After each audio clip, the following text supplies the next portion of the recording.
There's a specific kind of kid psychologists have started paying attention to.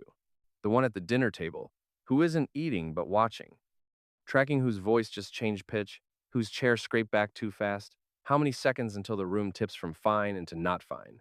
Nobody taught that kid to do this. Nobody could. It happened night after night until it stopped being a reaction and became wiring. 20 years later, that same person walks into a meeting and knows before anyone says a word who's about to disagree, who's already checked out, and who's bluffing. People call it intuition, a gift. You just understand people. But almost nobody asks the real question: who taught you to see like this? And what did it cost? Psychologists have found that growing up in an unpredictable environment can make the brain unusually sensitive to subtle emotional and social cues. The systems involved in reading faces, tone of voice, and possible threats become highly active because they had to. It's not magic, and it's not simply a gift. It's a survival strategy that sometimes becomes a remarkable strength. Here are 8 signs your mind may have been shaped this way. 1. You're never fully off. For most people, relaxing feels like flipping a switch.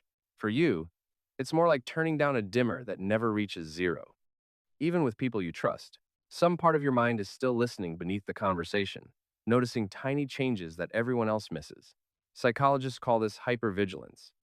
It can make real rest difficult, but it's also why you notice the slight pause before someone says, "I'm fine." The pause most people never even hear. 2. You hear the sentence underneath the sentence. You don't just listen to words. You notice timing, tone, facial expressions, and the silence between sentences.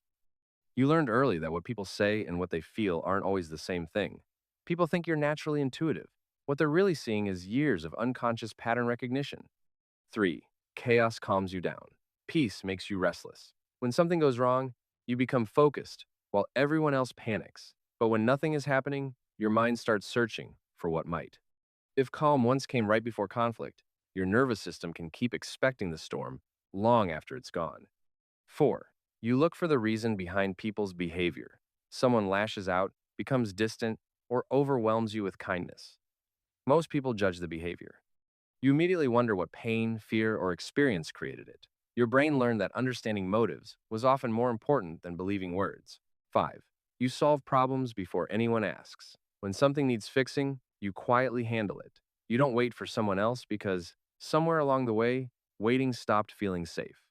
From the outside, it looks like independence. From the inside, it feels more like, if I don't do it, who will? Quick pause. If one of these already feels familiar, let me know which number in the comments. I'm always interested to see which one people recognize first. 6. Your emotions don't come in normal volume. A stranger's kindness can stay with you all day. Seeing someone treated unfairly can weigh on you long after everyone else has moved on. That's not necessarily weakness. Sometimes it's the other side of a nervous system that learned to stay emotionally alert because it once had to. 7. Trust comes slowly. You don't trust words nearly as much as actions. One good conversation isn't enough. You watch for consistency over time. Not because you're cold, but because experience taught you that a warm voice and a safe person aren't always the same thing. 8. A life without meaning feels impossible. A good paycheck and a busy schedule aren't enough if your life feels empty underneath. When you've spent years searching for what's real, it's incredibly difficult to pretend that something meaningful isn't missing. You don't just want comfort, you want purpose.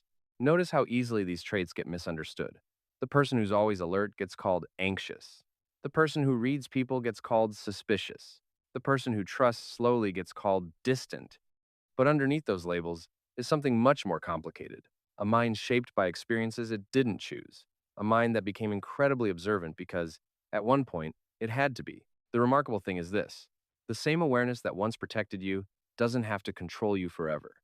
Understanding where these patterns came from is often the first step toward deciding which ones still serve you and which ones you're finally ready to let go.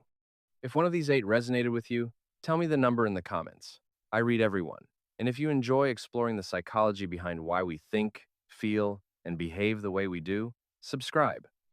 Because sometimes, understanding your mind is the first step toward changing it. See you in the next one.